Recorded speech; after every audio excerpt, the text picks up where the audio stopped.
Saudara-saudara, mari kita membaca bersama-sama Injil Yohanes pasal yang ke-13. Sementara itu sebelum hari raya Paskah mulai, Yesus telah tahu bahwa saatnya sudah tiba untuk beralih dari dunia ini kepada Bapa. Sama seperti ia senantiasa mengasihi murid-muridnya, demikianlah sekarang ia mengasihi mereka sampai kepada kesudahannya. Mereka sedang makan bersama dan iblis telah membisikkan rencana dalam hati Yudas Iskariot, anak Simon, untuk mengkhianati dia. Yesus tahu bahwa Bapaknya telah menyerahkan segala sesuatu kepadanya dan bahwa ia datang dari Allah dan kembali kepada Allah. Lalu bangunlah Yesus dan menanggalkan jubahnya. Ia mengambil sehelai kain lenan dan mengikatkannya kepada pinggangnya sendiri.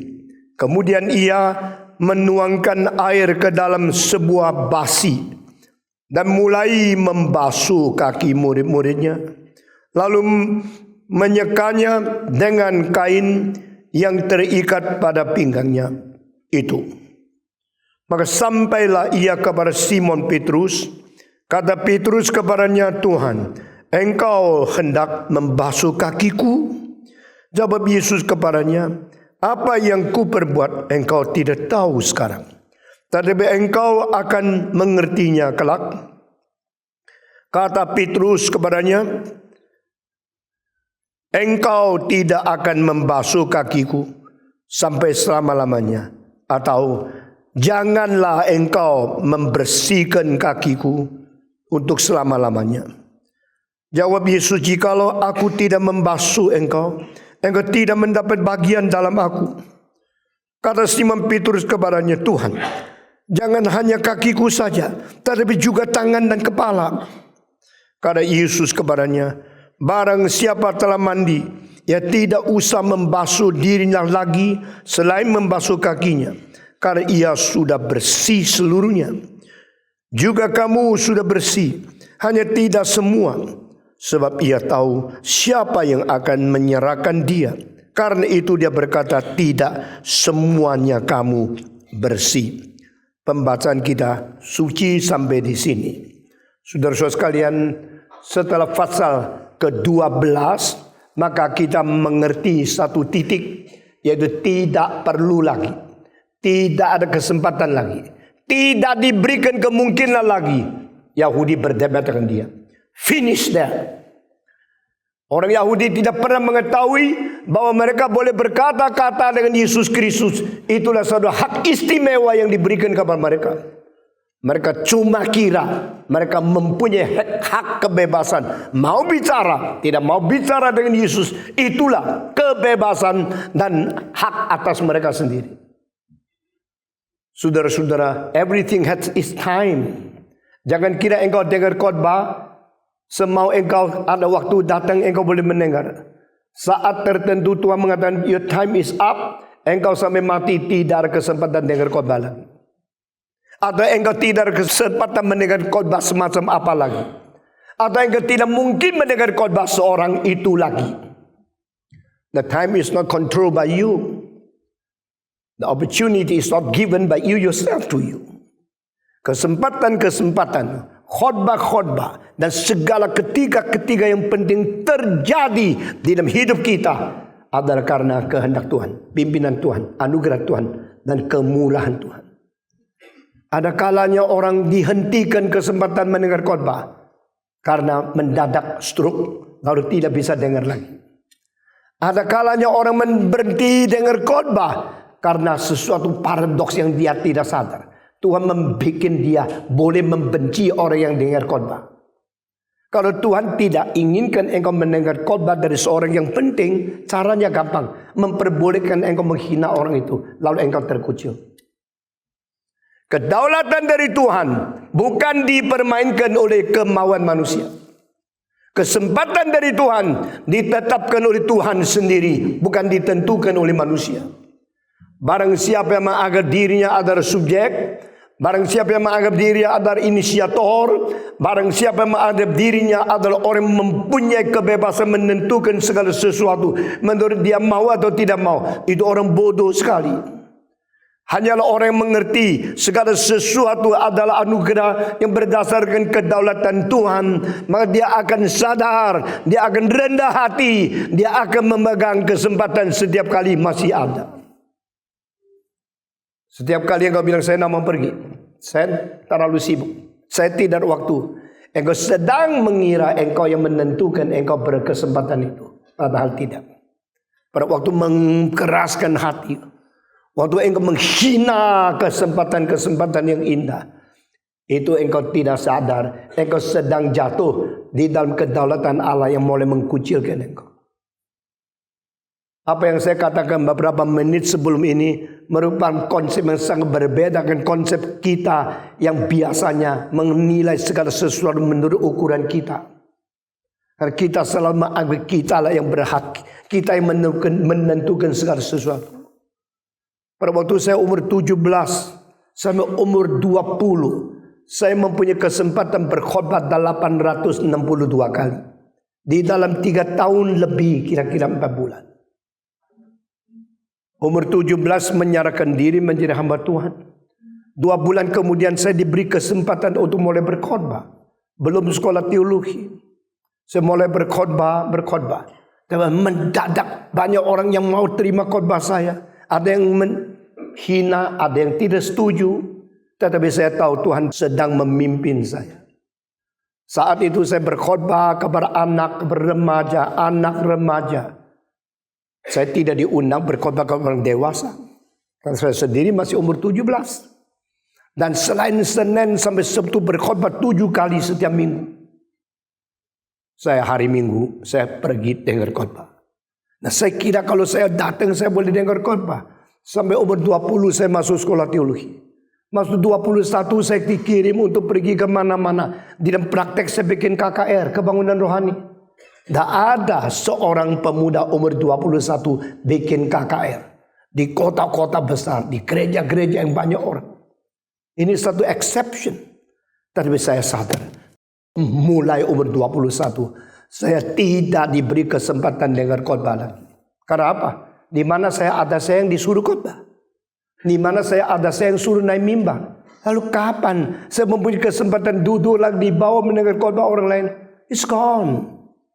The opportunity is gone. Tuhan tidak memberikan kesempatan saya dengar khotbah orang lain lagi sebanyak dulu.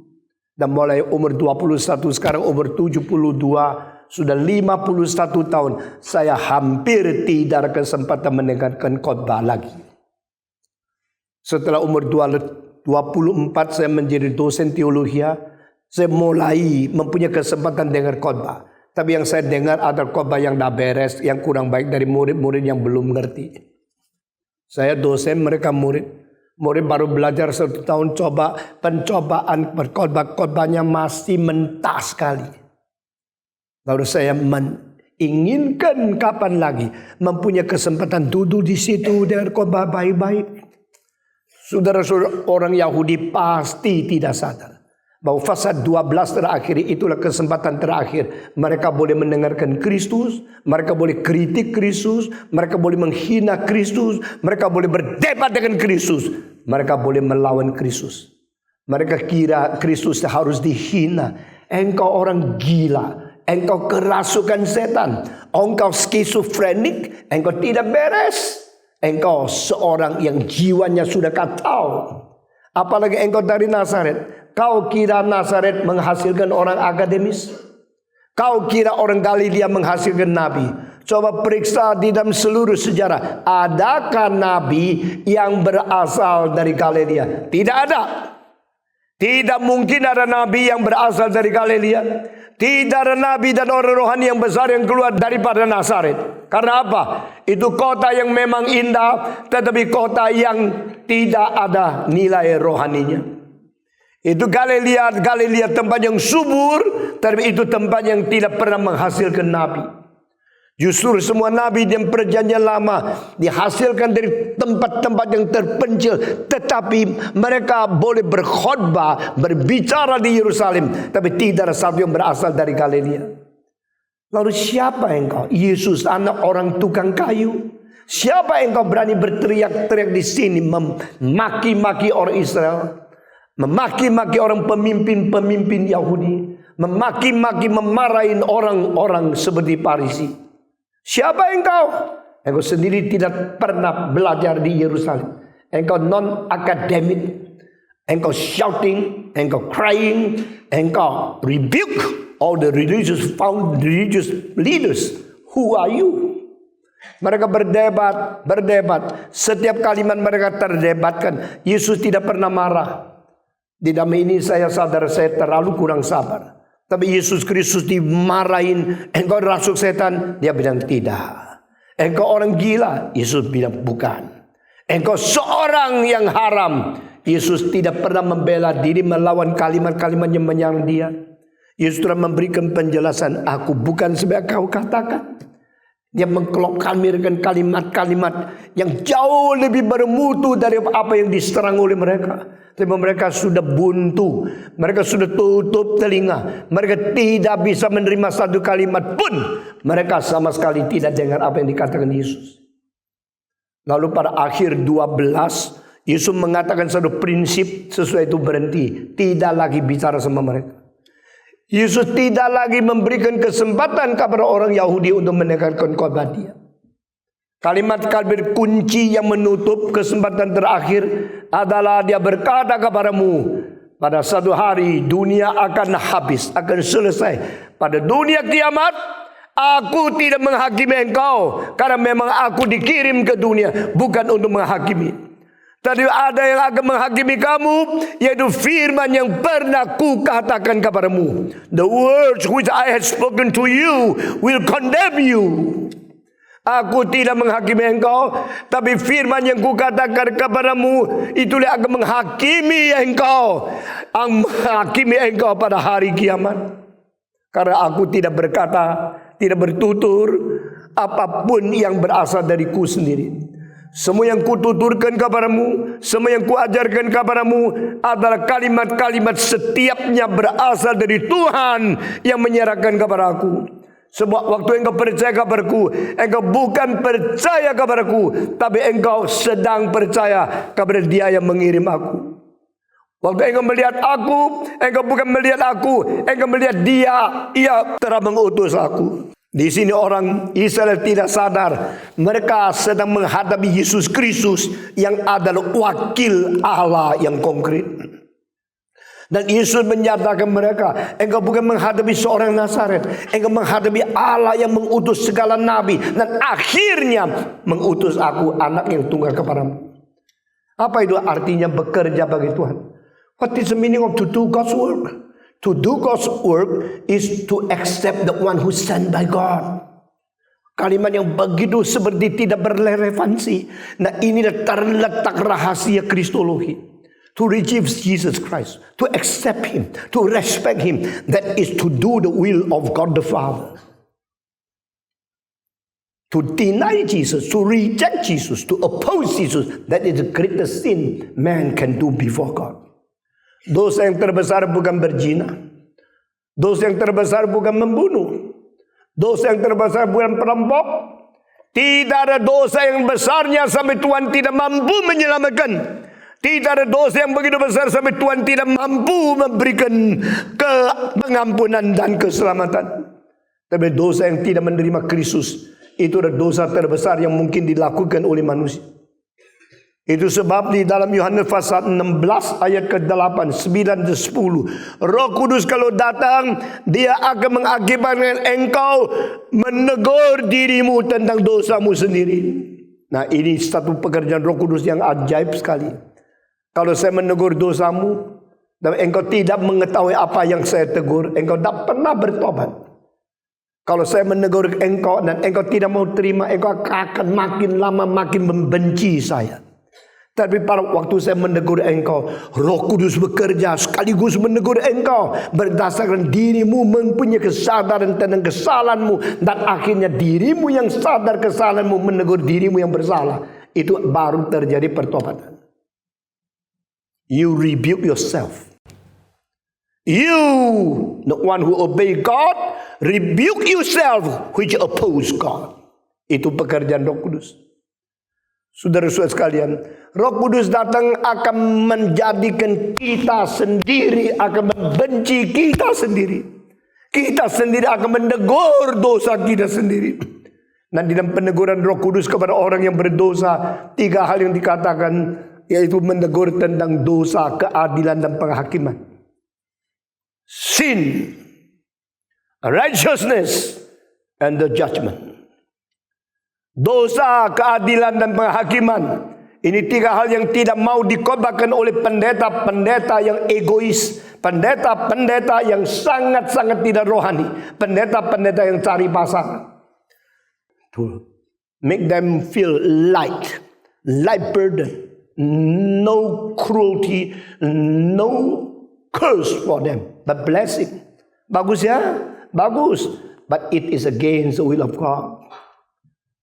Tapi seluruh kitab suci kita mendengarkan Tuhan mengutus nabinya, rasulnya menegur dosa. Paul Washer mengatakan, all teaching concerning hell, 99% from the teaching of Jesus Christ. Pengajaran tentang neraka 99% diambil daripada ajaran Yesus Kristus. Lalu orang yang mengatakan saya menjadi hamba Tuhan tidak mau berkhobar tentang neraka, dia kira demikian dia lebih bisa terima oleh banyak orang. Memang gerejanya berpuluh ribu orang, tapi itu bukan satu hal kemajuan, itu hal mempermalukan dia sendiri. Karena dia telah mengurung orang-orang sebanyak mungkin, lalu menutup kuping mereka mendengarkan ajaran yang benar. Saudara, cilakalah mereka yang telah mendengar kabar yang baik setiap hari, kelihatan cerah dan kelihatan penuh sukacita, tapi tidak pernah diberi prevensi, belum pernah diberi pengertian tentang keadilan Tuhan, kemarahan Tuhan, tentang keadilan Tuhan, penghakiman Tuhan. Mereka pada satu hari bertemu dengan semua ini, tidak cukup waktu untuk melarikan diri. Mereka akan ditelan oleh kemarahan, ditelan oleh penghakiman Tuhan, dan dihukum selama-lamanya. Paulus berkata pada akhir zaman semua kuping sudah gatal. Lalu mereka akan membangkitkan banyak nabi-nabi yang palsu. Mereka akan bosan dengan doktrin yang benar, bosan dengan ajaran yang benar, lalu menciptakan banyak nabi palsu yang tidak bertanggung jawab dan mengatakan hal yang menyenangkan manusia saja. Market orientation ministry. Ini kali kita berada di Israel berapa hari, saya penuh dengan kesedihan. Karena kalau bukan orang Yahudi telah tidak mengerti firman Tuhan, lalu orang Kristen memakai tempat-tempat legenda untuk menjadi cari uang, commercialization, dan hal yang dangkal sekali, atau menjadi tempat tahayul yang bersifat menghujat. Pagi ini saya pikirkan sesuatu hal yang membuat iman kita kuat, itu reformator. Membawa kita kembali ke firman dan kebenaran Injil yang asli. Dan Martin Luther, Calvin, Theodore Beza, Matt Langston, Zwingli, Bullinger. Setahu saya tidak ada satu yang pernah ke Holy Land. Karena itu adalah contingent, boleh ada, boleh tidak ada. Pergi tidak apa-apa. Tapi bagi orang kalau pergi itu lebih kelas tinggi sedikit. Kalau pulang dari situ bawa air Yordan, ini yang suci. Nothing to do with Christianity. Tidak ada sesuatu yang itu bersanggup paut dengan iman sejati. Iman tidak terdiri di atas tanah suci, tidak terdiri di atas legenda-legenda atau relik-relik. Iman terdiri daripada firman Tuhan yang hidup. Saudara-saudara, pada satu malam saya kumpulkan 28 orang sama-sama ngomong. Hari itu ada seorang yang mengatakan, saya lihat itu semua bersifat menghujat. Kalimat itu baru mau keluar dari mulut saya, dia ngomong dulu. Dia tanah suci, banyak peristiwa yang kita lihat bersifat blasphemous. bersifat menghujat. Saudara-saudara sekalian, orang bermain-main dengan Tuhan, semua yang paling suci, paling penting sekali menjadi tempat jualan sebanyak mungkin untuk cari duit. Dan yang menjual gambar Yesus bukan orang percaya Yesus. Yang jual tentang salib-salib adalah orang yang membenci salib. Ini dunia sudah menjadi begini. Lalu kita pergi ke tanah suci untuk apa? Paling sedikit kita mengetahui Kristus pernah betul-betul menempati tempat itu. Kristus pernah dihujat, pernah dipukul, pernah dilukai, pernah dipaku di tempat itu. Selain itu, kalau engkau tidak kembali kepada makna sesungguhnya, maka pergi ke situ sama tidak pergi itu sama saja. Saudara, banyak hal yang menyedihkan saya. Di daerah 7 gereja di mana Paulus pernah mendirikan, sekarang sudah tidak ada orang Kristen, tidak ada gereja di situ. Saudara-saudara kalian, kita bersyukur kepada Tuhan, kita perlu kembali kepada makna kekristenan. Fase 12, Yesus dengan kecewa mengatakan wibawa sebagai anak Allah, kalimat-kalimat yang berotoritas yang tertinggi dan terakhir. Sesudah stop, no more conversation with Jewish people. Biar mereka tetap memelihara salah mengerti mereka tentang kristologi. Biar mereka tetap kaku mempertahankan segala hal yang menghujat dan menyelewengkan firman Tuhan. Biar mereka menuju kebinasaan. Karena no more healing for them. They are not going to be cured anymore. Biarlah mereka menuju kepada kebinasaan. Anugerah sudah tutup pintu. Jangan sampai satu hari Tuhan tutup pintu, tidak memberikan kesempatan kepadamu. Jangan Tuhan menarik kembali common grace as well as the saving grace from you. Pada waktu Tuhan menarik kembali, Tuhan akan membiarkan orang di situ merajalela, berkebebasan mutlak untuk melawan Tuhan.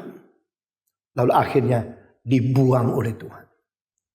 Fase 13 mengatakan satu kalimat sangat mengharukan hati saya. Sebagaimana biasanya Tuhan mencintai yang dimiliki oleh dia. Tapi kali ini dia tahu waktunya sudah mau sampai. Sudah tiba waktunya dia akan meninggalkan dunia ini. Meninggalkan dunia ini bagi orang-orang pendiri agama yang lain adalah selesai hidup mereka yang pernah diberi kesempatan dilahirkan akhirnya harus mati. Tapi bagi Kristus ini bukan. Bagi Kristus ini adalah satu kesempatan yang dia turun ke dalam dunia, berasal dari Bapa dan sekarang akan meninggalkan dunia, kembali kepada Bapa. Ini adalah satu tugas surgawi yang dilaksanakan hanya oleh satu orang. Satu orang. Semua nabi tidak seperti ini.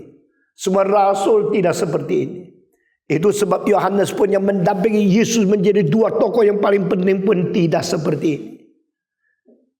Yohanes sendiri mengetahui itu dan dia berkata, ada seorang yang datang sesudah saya, tapi akarnya sebelum saya. I cannot compare with him. I'm only a contingent man created by God. He is one who is God himself. He come to his created world.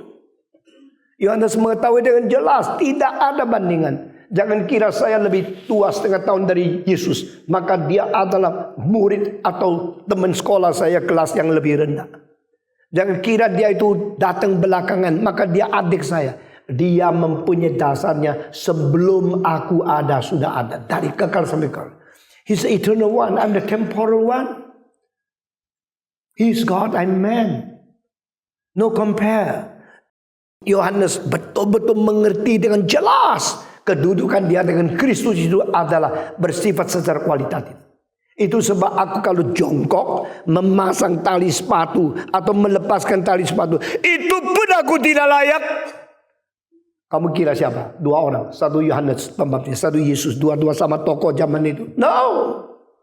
Biar dia makin bertambah, aku makin berkurang. Biar dia dimuliakan, memang dia adalah Allah. Saya hanya anak manusia yang diberikan kesempatan mendampingi dia saja.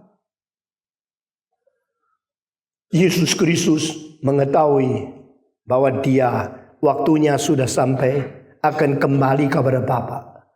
Kembali berarti aslinya dari situ. Kembali berarti dia hanya datang ke sini sementara lalu akan kembali lagi. Nah, sini berbedanya semua pendiri agama. Semua pendiri agama memang dari dunia. lalu sudah tua harus mati, maka mati. Yesus Kristus dari surga datang ke dunia, meninggalkan dunia, kembali ke Bapa lagi. Ini yang paling jelas, ada 4 kalimat yang muncul di dalam kitab Yohanes pasal ke-16 ayat 28. I come from Father and enter into the world, and I will depart from this world and return to my Father.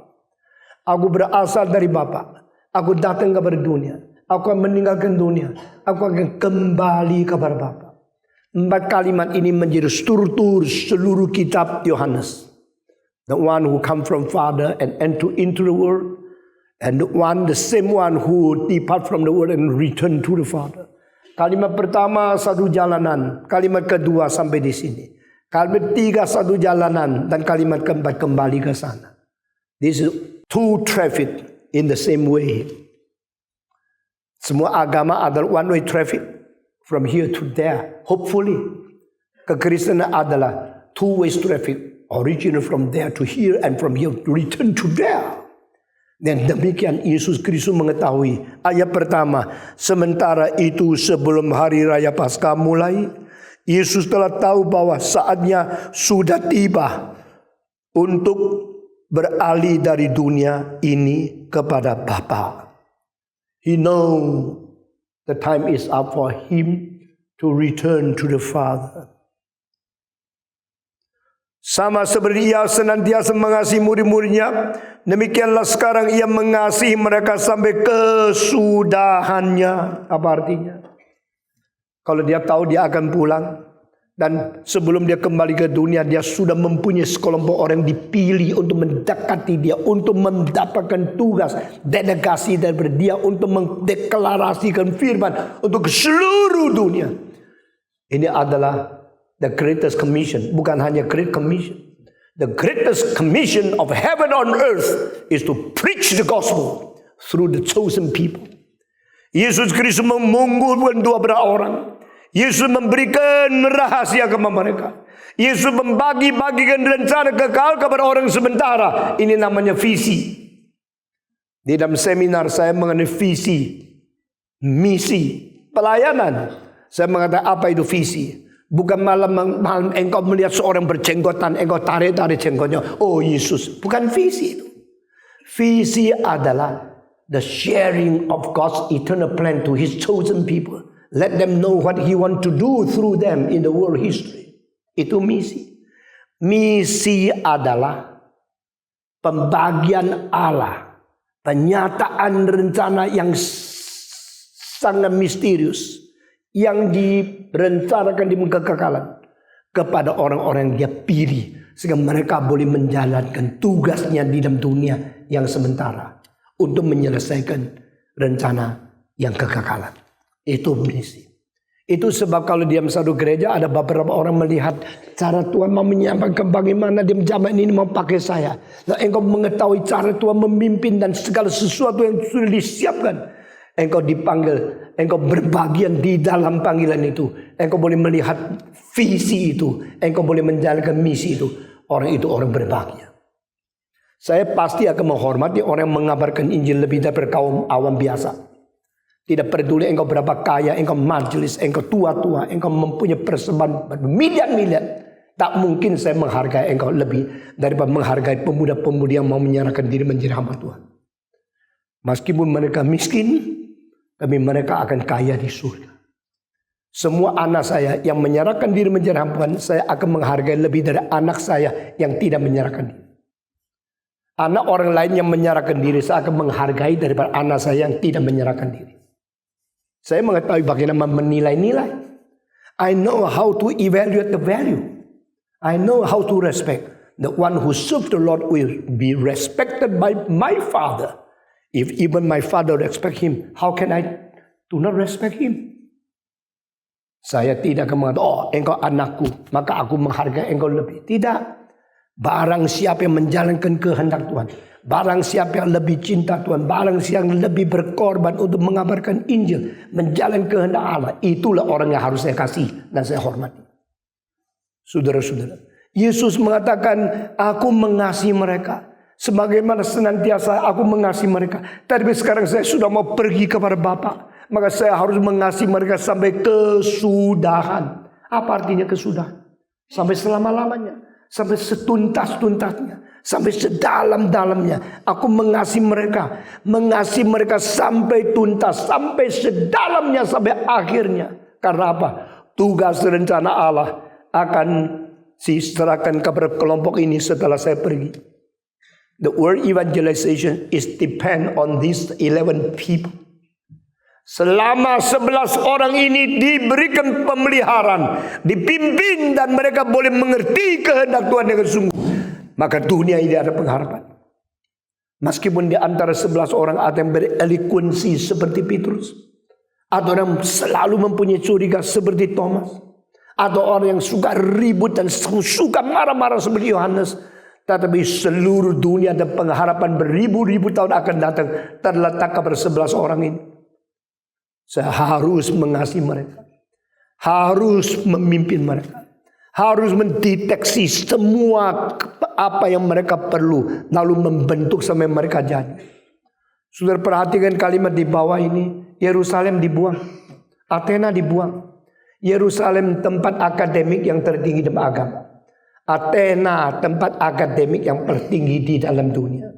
The secular intelligence, the spiritual intelligence, both abandoned. Dan Galili yang menjadi pengganti mereka.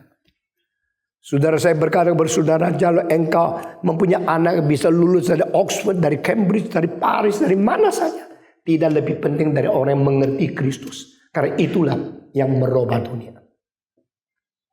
Dunia tidak lagi dirubah oleh Plato, Aristotle, atau Socrates. Dunia tidak lagi dirubah oleh orang-orang seperti Hillel dan orang-orang nabi, rabi yang lain. Saudara-saudara, meskipun di antara semua Rasul Yesus, Paulus adalah orang yang paling berakademik karena pernah di bawah Gamaliel. Tetapi apa yang dia dipelajari oleh Gamaliel harus dialihkan menjadi orang yang lutut di hadapan Kristus. Baru Paulus boleh dipakai oleh Tuhan. Saudara-saudara, zaman dulu Athena dan Yerusalem menjadi tempat paling penting yang dipandang tinggi oleh dunia. Dan Tuhan akhirnya dua-dua buang, mengalihkan ke Galilea. Sejarah membuktikan yang dipengaruhi oleh Petrus lebih banyak daripada yang dipengaruhi oleh Aristotle. Sejarah membuktikan orang yang dipengaruhi oleh Yohanes lebih banyak daripada yang dipengaruhi oleh Socrates. Demikian abad 16 sekali lagi. Semua universitas paling tinggi, paling gengsi, paling akademik dibuang oleh Tuhan. Lalu Tuhan memilih Geneva, di mana Calvin mendirikan sesuatu institut untuk melatih orang-orang. Mereka dari Skotlandia, John Knox. Mereka dari Huguenot, Prancis. Mereka datang dari Jerman, daripada Bohemia, daripada Italia Utara, daripada tempat-tempat yang mengagumi akan reformasi. Dan orang-orang ini tidak lagi sekolah di Paris, di Oxford, di Cambridge, di Heidelberg. Tidak lagi sekolah lagi di tempat Genoa atau di Praha. Atau di tempat-tempat yang paling gengsi sebagai institusi yang tertinggi. Mereka belajar di bawah Calvin di Geneva. Dan Geneva akhirnya menghasilkan sesuatu pengaruh terbesar di dunia. Jangan kira demokrasi itu bibitnya daripada Prancis. Demokrasi Prancis adalah semacam peledakan orang yang penuh dengan kebencian kepada orang kaya, lalu mengakibatkan sesuatu pendarahan yang begitu kejam. Demokrasi tidak menghutang dan diambil daripada Athena yang kuno.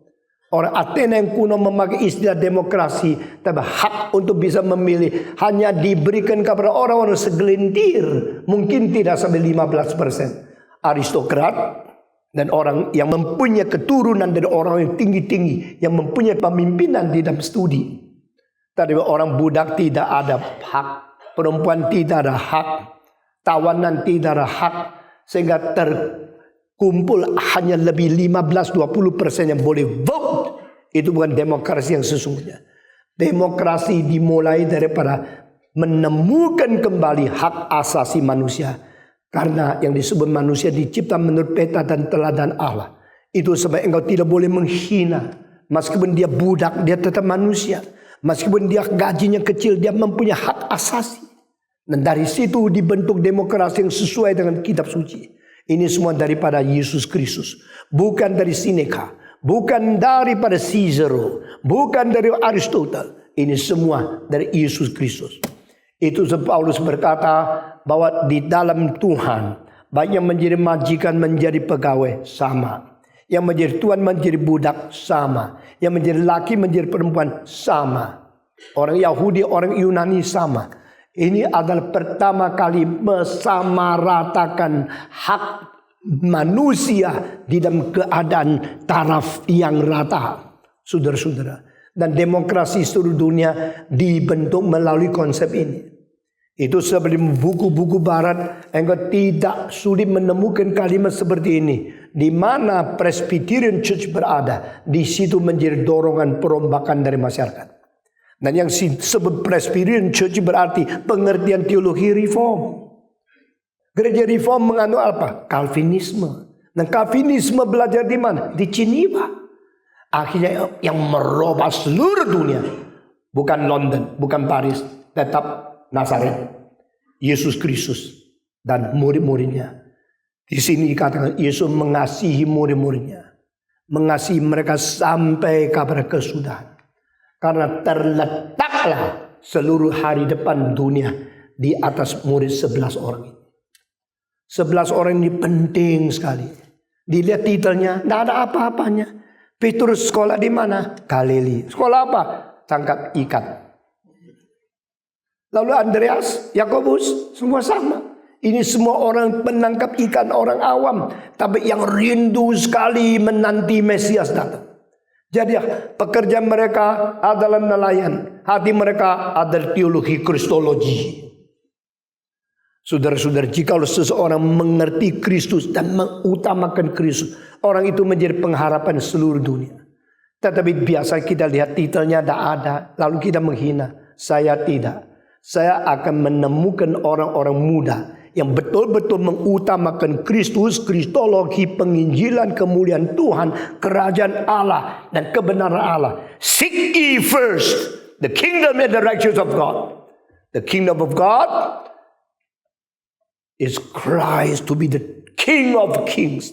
The righteousness of God belongs to those who are justified in the blood of Jesus Christ.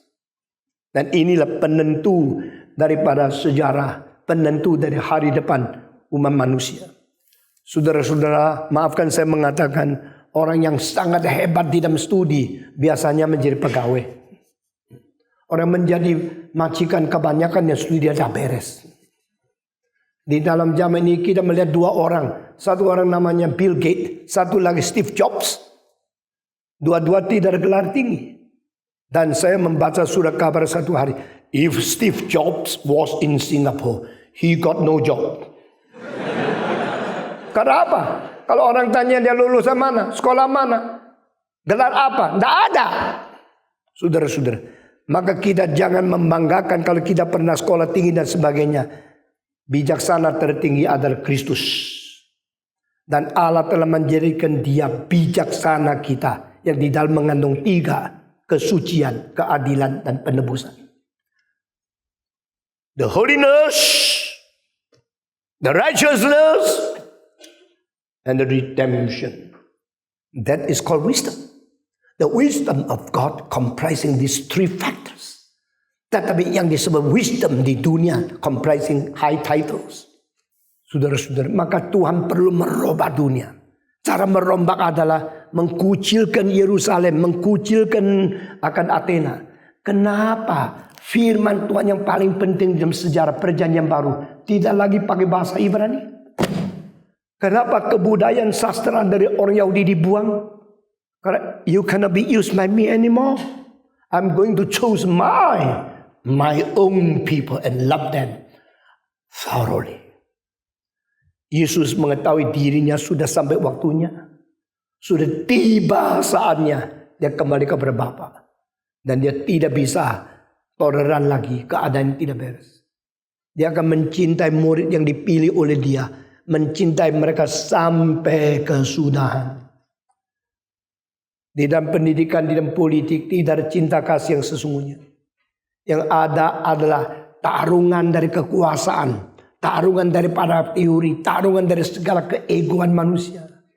Di dalam Yesus Kristus dia akan mendirikan sesuatu kerajaan yang terbentuk daripada orang-orang dipilih dan yang melaksanakan hidup yang penuh dengan cinta kasih supaya orang mengetahui bahwa mereka murid-murid Yesus. Ayat pertama dimulai dari kasih dan ayat 34 diberikan kepada kita tentang kasih. Lalu dikatakan barang engkau saling mengasihi, dunia mengenal engkau adalah murid-muridku. Ini salah satu di antara 3 tanda. How can we prove that we are the children of God? How can we prove that we are the follower of Jesus Christ? How can people know we are the disciple of the Lord Jesus Christ? Di dalam ketiga tanda itu, yang pertama adalah saling mengasihi. Saling mengasihi dari mana? Daripada Kristus mengasihi kita. If we don't understand how Christ loved us, we can never love another. Because there's no drive of love from we ourselves as a sinner depart far away from God. Yesus mengasihi mereka. Pada saat detik yang paling penting ini dicatatkan satu ayat yang menakutkan. Mereka sedang makan bersama dan iblis telah membisikkan rencana dalam hati Yudas Iskariot. Kalimat-kalimat bisa muncul seperti ini, seperti itu. Saya heran sekali. Ini cara tulis Alkitab. Yang berbeda dengan cara tulis buku-buku akademik. Mendadak Tuhan mengasihi mereka. Mereka sama-sama bermakan. Dan setan telah membisikkan rencana ke dalam hati Yudas Iskariot. Terjadi di mana? Terjadi di keintiman Kristus mengasihi kaum pilihan yang paling detik terakhir. Saat yang begitu penting, iblis bekerja. Saat semua mendengar firman, ada orang dengar suara setan. Ini sangat ironis bukan? Pada dekatnya waktu sudah Yesus mau disalibkan. Pada puncaknya cinta itu dialihkan kepada semua yang dicintai. Saat itu setan membisikkan rencananya. Saudara-saudara, saya tadi berkata, visi adalah pembagian rencana Allah untuk orang yang dipilih supaya diberikan delegasi untuk melakukan kehendak di dalam dunia ini. Saudara kira Tuhan mau memberitahu rencana kepada kita dan setan tidak? Setan ada rencana, ini ayatnya. Setan membisikkan rencana, ini ayatnya. Membisikkan rencana kepada orang yang mengikut Tuhan.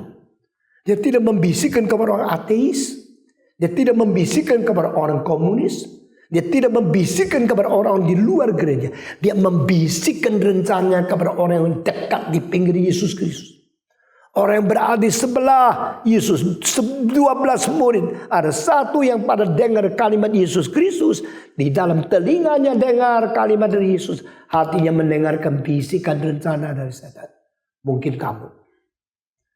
Hati-hati apa yang kau dengar.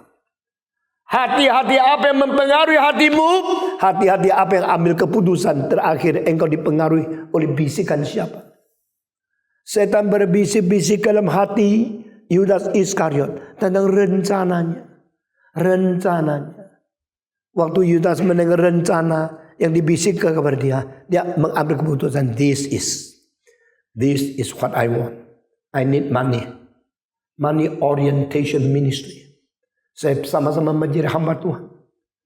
Kalau gereja yang lebih kaya undang saya. Kasih saya 30 juta. GRI cuma 10 juta. I go there. Because I need big car. I need better shoes.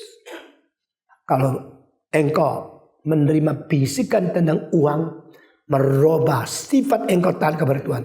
Engkau adalah sekelompok bersama dengan Yudas. Saya tadi pagi dia khotbah membicarakan Dr. Andrew G mengatakan seorang hamba Tuhan yang baik dan hamba Tuhan yang jelek. Bagaimana bedakannya? Lalu saya pikir-pikir, bagaimana ya? Khotbahnya baik, katanya sehat, atau khotbah baik, bahasannya mesti batuk terus, atau mesti sehat sekali tapi khotbahnya suara kecil karena bisa umur panjang. Saya tidak ngerti apa namanya hamba Tuhan yang baik dan jelek. Lalu dia mengatakan kalimat, saya kaget. Kalau seorang hamba Tuhan Pakaiannya biasa, makannya murah, korbannya bagus. Itu hamba Tuhan yang baik. Saya kaget. Selanjutnya, kalau pakaian mahal, makannya enak-enak, korbannya jelek, itu hamba Tuhan yang jelek. Waktu itu saya terhibur karena selalu makan yang murah. Sampai hari ini engkau hampir tidak pernah ketemu saya berada di restoran yang mahal. Engkau tidak pernah melihat saya beli mobil yang baru. Semua mobil saya mesti 8 tahun lebih baru saya beli. Engkau tidak pernah melihat saya pakai jas yang mahal. Tidak perlu. Tapi engkau akan dengarkan khotbah yang sangat bermutu dari mulut seorang hamba Tuhan. Saudara-saudara. Mengapa Yudas perlu 30 keping perak? Mengapa Yudas perlu dan tidak rasa puas yang diberikan kepada dia? Waktu saya umur 12, ada seorang pendeta yang Sabtu Minggu mesti makan sama orang kaya. Restoran yang terbaik, yang paling mahal, baru dia senang. Lalu sesudah Sabtu dia makan yang paling mahal, Minggu dia buat khotbah. Lalu saya dengar seorang misionaris mengatakan, hamba Tuhan yang ini Sabtu Minggu mesti makan di restoran yang mahal. Bagaimana cukup honornya dari gereja untuk menghidupkan dia? Saya mulai pikir, kalau dah cukup bagaimana? Dia akan koyang ekor kepada orang kaya yang undang dia makan. Lalu selalu makan orang kaya, kasih makan. Dia akan mulai dengar kalimat-kalimat orang itu. Akhirnya dia tidak mungkin setia mendengar firman Tuhan di dalam hati dia. Kadang-kadang saya terima tamu, undang tamu dari luar negeri. Suruh mereka mengajar. Kalau boleh tinggal di asrama. Tapi kita sudah biasa kasih hotel. Kalau boleh kasih makan biasa. Kita sudah biasa anggota kita undang mereka makan. Memanjakan mereka. Saya sangat tidak senang. Biarpun engkau profesor. Belajar hidup sederhana. Dan menjadi contoh murid-murid saya. Itu kan tidak apa buat orang kaya. $300, $500 undang orang makan itu kecil. Tapi sebagai contoh itu tidak baik. Saya kira profesor dari Indonesia sudah jauh lebih enak daripada ke Inggris. Mereka di situ mesti sewa tempat sendiri. Mahal sekali. Dan harus nombok. Ini kali pergi ke Israel. 5 hari kita mengunjungi tempat lebih dari orang lain 2 minggu. Karena apa? Jam 5 bangun. Jam 6 berangkat. Malam jam 10 baru pulang tidur. Dan supirnya setengah mati. Pengaturnya setengah mati. Lalu hari terakhir seorang turun mengatakan ini grup orang gila. Saya mengatakan saya pemimpin yang paling gila. Seorang hamba Tuhan yang biasa makan enak. Biasa restoran enak. Biasa hotel enak. Bagaimana melayani Tuhan dengan baik? Mengapa Yesus datang di palungan? Mengapa Yesus mati di kayu salib? Mengapa? Karena dia adalah anak manusia. Yang menjadi contoh untuk manusia. Khusus di dalam penderitaan. Sehingga boleh menuju kepada kemuliaan Tuhan. Bukan berdasarkan penghargaan daripada manusia. Saudara-saudara sekalian. Yesus mengasihi muridnya. Yesus mengasihi mereka sampai kesudahan. Karena dia tahu dia sudah mau ke surga. Seluruh dunia, hari depan penginjilan seluruh dunia terletak kepada 11 orang ini. Bagaimana harus melatih 11 orang ini menjadi hamba Tuhan yang sungguh-sungguh. Dan satu yang tidak jadi karena apa? Pada waktu dilatih, hatinya menerima suara iblis yang menawarkan kekayaan. Hey Yudas Iskariot, you follow Jesus? You always follow him so faithfully, so stupidly, you will be poor.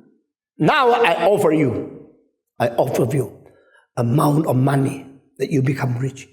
Yes, I want this. I reprobate that. I follow you. Inilah satu-satunya orang menerima bisikan daripada rencana setan. Setan tidak berhenti, dia berbisik. Setan bukan tidak punya rencana, dia mempunyai rencana program yang sepenuhnya sudah sempurna. There's not even one person in the history of the descendant of Adam is more clever, smarter than Satan. Tidak ada. Tidak ada satu orang keturunan Adam yang jauh lebih pintar daripada setan. Semua pengalaman kita dikumpulkan berapa puluh tahun, berapa puluh, hebat sekali. Semua bodoh karena dia mempunyai pengalaman menipu manusia beribu-ribu tahun. Saudara sekalian, lalu dia membisikkan rencana itu kepada satu orang. Orang itu menerima, dan sebelum pasal ini selesai dia sudah dikucilkan. Tapi dia kira dia yang hebat, dia yang pilih, dia yang mempunyai kebebasan untuk melakukan sesuatu keputusan dia sendiri. Ini pasal 13 sangat dramatis. Sangat menarik kita. Di tengah-tengah Yesus lagi sedih, menyatakan cinta kasih, mengharapkan kepada murid 11 ini. Ada yang ke-12 sedang menerima rencana bisikan dari iblis ke dalam hati. Sesuai itu Yesus biarkan. Lalu Yesus belum mengusir dia, belum membiarkan dia pergi. Yesus melakukan kebajikan yang terakhir yang bisa diterima oleh Yudas. Selama 3,5 tahun Yudas telah menerima berkat begitu besar dari Tuhan. Dan inilah terakhir kali dicuci kaki oleh Yesus Kristus. Kenapa ya? Kalau saya cuci kaki 11, satu persatu, sampai Yudas saya tempelin dia. Kurang ajar lu ya, saya tidak mau cuci kakimu, bau. Saudara-saudara, tapi Yesus sabar. Dia mencuci satu persatu. Dan semua murid tidak tahu bagaimana, tidak bisa jawab. Karena orang kalau tidak tahu kenapa dan tidak tahu harus bagaimana menjawab, biasanya diam. Tapi si Petrus fasih sekali. Dia tidak pernah satu kali ketinggalan. Waktu Yesus datang mencuci kakinya, dia satu-satunya yang bicara. Satu-satunya mereaksi. Satu-satunya memberi respon kepada Yesus. Yesus, engkau cuci kakiku. Sudah tahu tempat seluruh badan yang paling kotor di mana? Kaki. Kaki tempat paling kotor. Pantat pun lebih bersih. Setelah engkau berak, engkau pasti bersihin. Tetapi kaki senantiasa kotor. Keringat turun ke situ, berhenti. Maka kaos kaki yang tidak cuci berdosa besar kepada sebelahmu. Saudara-saudara, kaki itu paling kotor, paling bau. Saya masih ingat emak saya, mamanya mama. Waktu dia umur 82 lebih 9 bulan. Sebelum saya meninggalkan Tiongkok. Terakhir saya lihat dia cuci kaki. Dan kaki itu kaki yang sudah dipatahkan tulangnya. Sejak kecil diikat menjadi kira-kira 7 cm. Dulu perempuan kalau tidak diikat sampai patah semua tulang. Kakinya besar, dianggap itu perempuan desa, tidak laku. Tapi kalau sudah dipatahkan semua, lalu mengkerek semua, dibungkus makin kerek, lalu menjadi 7 cm. Lalu itu namanya perempuan. Kaki lu kayak gini ke sini, enggak pasti tidak dapat suami. Dan perempuan yang disebut indah adalah yang jalan yang gini. Itulah nenek moyangnya sekarang modest. Saudara-saudara semua modest kalau jalan begini. Saya tiru ya. Model yang pakai bagian modest yang baru. Mereka jalan dilatih. Seperti burung jalan begini. Tapi orang kampung kalau jalan begini. Itu namanya model bebek. Saudara-saudara. Dulu perempuan itu harus namanya sanchun jinlin. Kira-kira 7 paling panjang 9 cm. Itu namanya bagus. Wah, saya waktu terakhir kali melihat kakinya, saya dicuci, saya lari. Baunya luar biasa. Saya lari sampai 15 menit. Sudah belum selesai. Sudah selesai cuci, sudah bersih. Baru saya kembali, karena baunya itu di dalam kain. Pada waktu Yesus cuci kaki murid, sudah bisa bayangkan dia pakai tangan apa? Dia pakai tangan pencipta langit dan bumi. Tangannya menciptakan seluruh alam semesta. Sekarang menjadi tangan yang membersihkan kaki-kaki murid. Ada kecintaan lebih besar dari ini? Adakah pengorbanan seorang guru lebih hebat dari ini? Saudara pernah mencuci kaki anakmu? Pernah. Karena apa? Bayi.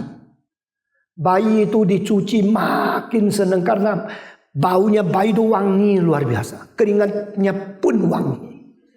Mulai kapan kita sedih bau seperti ini? Engkau tahu sendiri.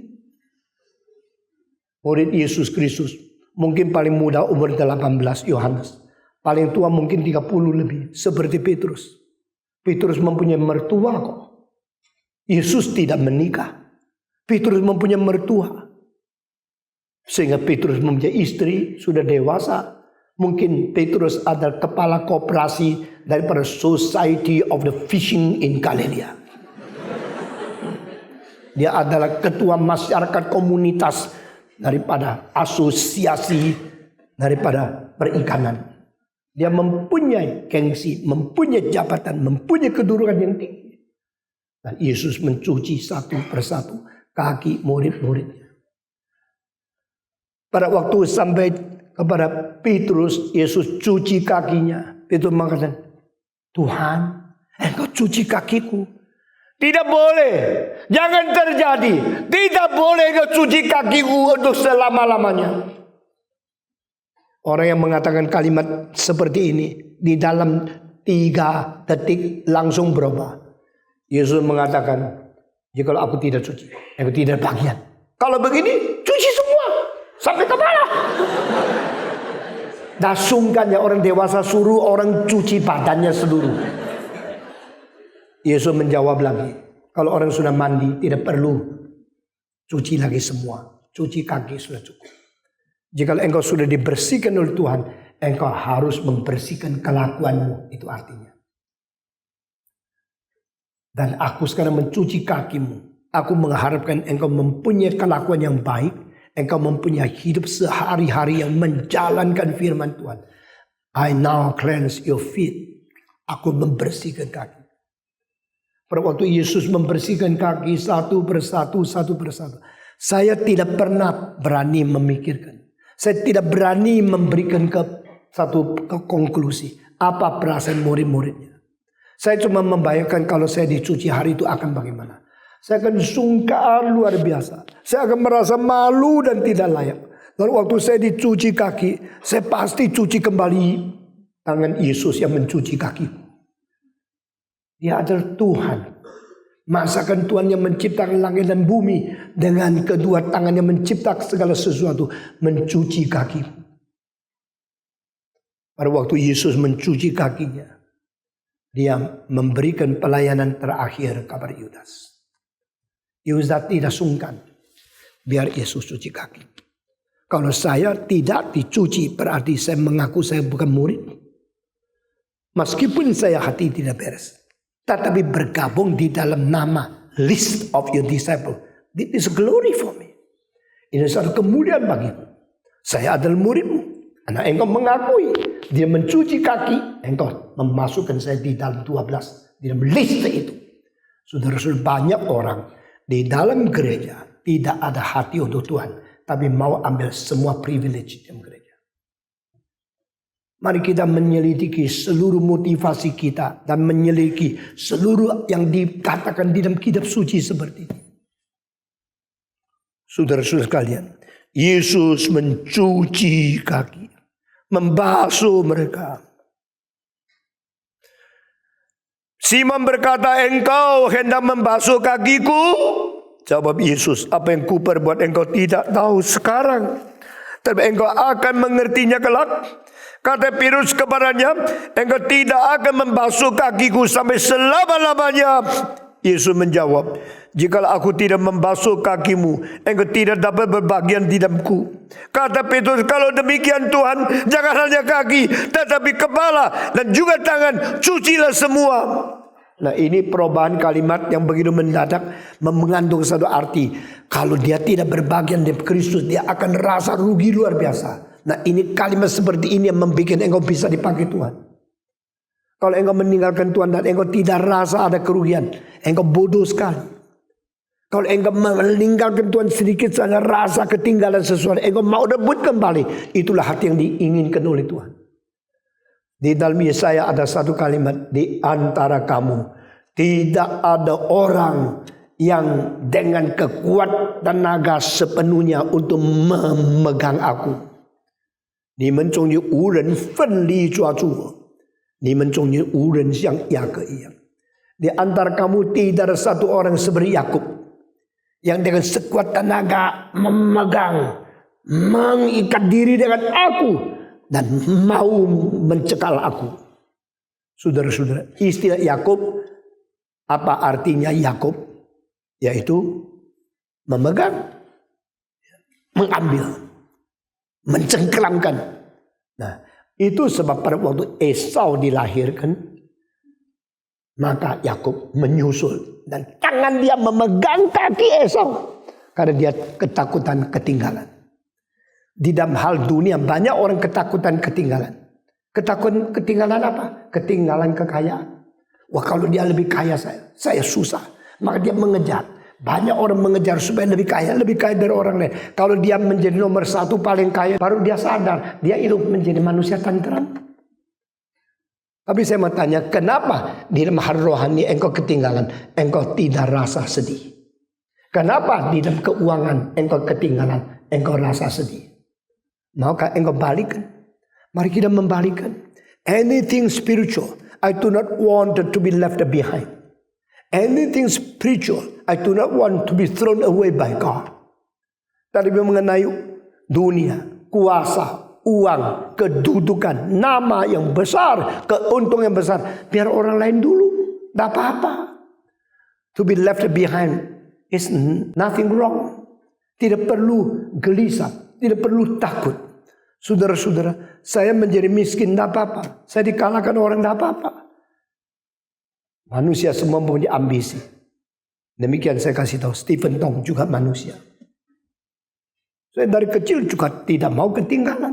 Tapi setelah kita mengerti Kristus yang paling mulia, segala sesuatu hanya biasa akan pergi saja. Biar. Saya akhirnya menemukan satu dalil. Orang yang tidak mau uang, Tuhan kasih uang. Orang yang ingin sekali uang, Tuhan tidak kasih uang. Orang yang tamak uang, hancur semua. Orang yang pakai segala cara yang paling jahat untuk merebutkan uang, sebelum mati semua hancur. Segala akan pergi. Tuhan tidak boleh dipermainkan oleh manusia. Engkau ingin kekayaan, ingin nama, ingin seks. Yesus berkata, yang minum air dari perigi ini akan terus dahaga. Yang makin suka uang, makin rasa kekurangan uang, makin mengejar uang, makin mati-matian hidup bagi uang. Orang yang makin ingin makin seks, makin lapar kepada seks, makin tidak pernah puas dari seks, dan yang dia inginkan tidak pernah memuaskan dia. Jangan main-main. Leave it to God. If I should be left behind, that's okay. Tidak apa-apa. Asal yang saya ketinggalan bukan berkat dari Tuhan. Berkat dari Tuhan saya mau merebut, saya mau mengambil, saya mau dapat, saya akan mencengkeramkan itu. Because the blessing from God. Saya mau lebih suci dari orang lain. Saya mau lebih benar dari orang lain. Saya mau lebih adil dari orang lain. Nothing wrong. Tapi saya kenapa harus lebih kaya dari orang, lebih hebat dari orang, lebih berkuasa dari orang lain. Setiap kali saya kalau lewat papan-papan orang yang mau jadi presiden. Itu namanya caden. Calon presiden kan. Foto-foto orang yang calon ingin dipilih jadi presiden. Saya lihat kasihan sekali. Do you think you're qualified? How come you think you're qualified? Satu kalimat saya ingat terus. Who are you? That you think you're qualified to stand before others and tell people what to do? Siapa kamu? Yang ingin jadi konduktor. Kau kira kau mempunyai kualifikasi begitu tinggi, lalu mengatakan mesti jadi musik begini.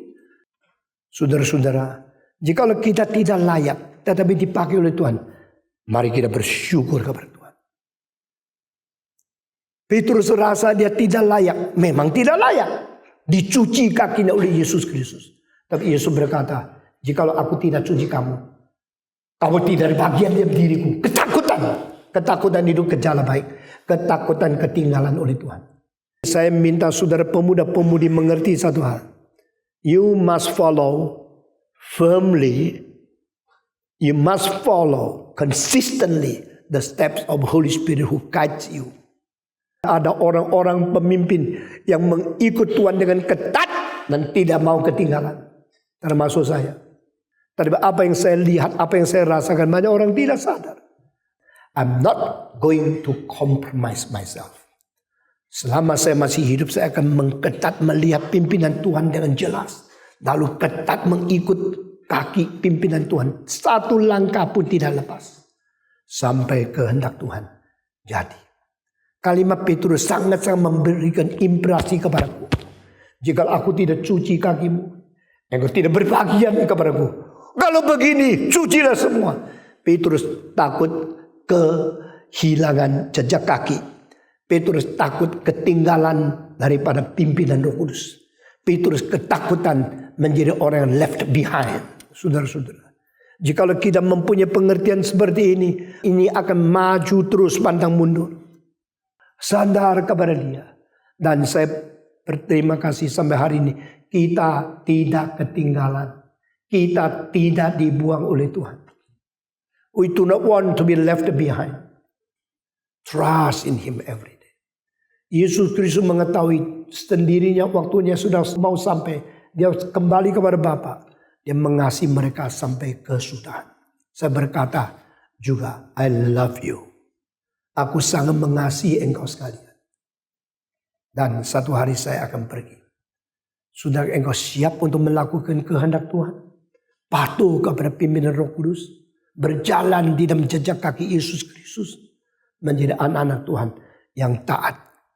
Yang kooperatif dan yang berbanding tulang, menyangkal diri, memikul salib. Tuhan memimpin kita, mari kita berdoa. Bapa kami yang berada di dalam surga, kami berterima kasih. Engkau memberikan kesempatan terakhir kepada Yahudi dan mereka tidak sadar. Engkau memberikan cinta kasih yang paling mendalam dan Yudas tidak sadar. Engkau memberikan kesempatan untuk Petrus dan dia tidak sadar.